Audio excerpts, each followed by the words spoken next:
this. Now, he is the young man who police say went along with his mother's lie, I should say, about being missing for 8 years. ABC 13 reporter Brooke Taylor joins us live with more on their conversation tonight. Gina and Eric, we have heard from activists, we've heard from police, even family members. I wanted Rudy Farias to be able to tell us in his own words where he has been for the last 8 years and why go along with this lie. He said he was ready for the truth to be told, but we agreed to blur his face. For 8 long years, Rudy Farias says his mother brainwashed him, convincing him that he'd get in trouble if he didn't go along with her nearly decade lie about being missing. And after all that time, he says he's ready to say what really happened. Tell us about what it was like living there. Were you allowed to leave the room? Was she holding you there against your will? She never locked me in or, handcuffed me or anything like that. I had free will to leave. It just felt like brainwashing, honestly. It just kept confusing me, just the way, she would manipulate me into saying, oh, you're gonna get arrested. Farias was reported missing when he was 17. Police made sure to point out that he was an adult at the time.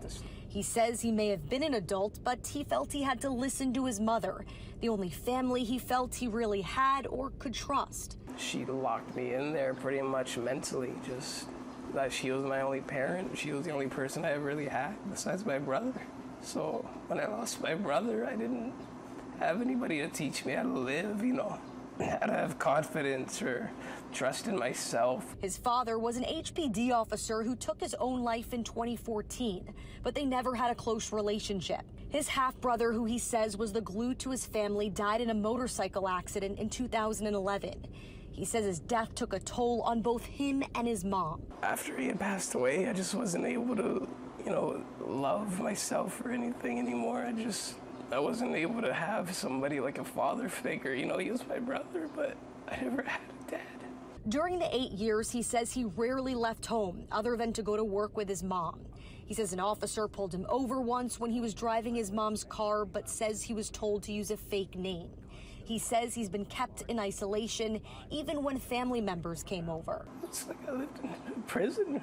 It's like I lived in jail my whole life. I just wanted to be free. I wanted to have my own job. I just wanted to live my life. Activist Quanell X made serious allegations last week, saying Farias told him and HPD investigators that his mother sexually assaulted him. Farias says his words got twisted. He says while mother-son boundaries were crossed, he was not sexually assaulted.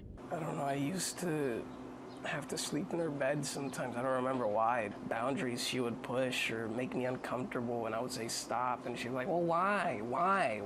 What did I do? I didn't do anything wrong, and then I would just be like, okay. The DA's office has declined charges and asked for further investigation. Police Chief Troy Finner says they need to finish that investigation and would not say whether police believe Farias is a victim. Would you call yourself a victim? Yes. Heavily. I just want to live my life, I want to have a family, a job, a car, just a house. I just want to live my life and be happy. And I reached out to Quanell X. We spoke just a few minutes ago, and he told me based on the conversation that he had with Rudy Farias and the details during that conversation, he says he considers that sexual assault.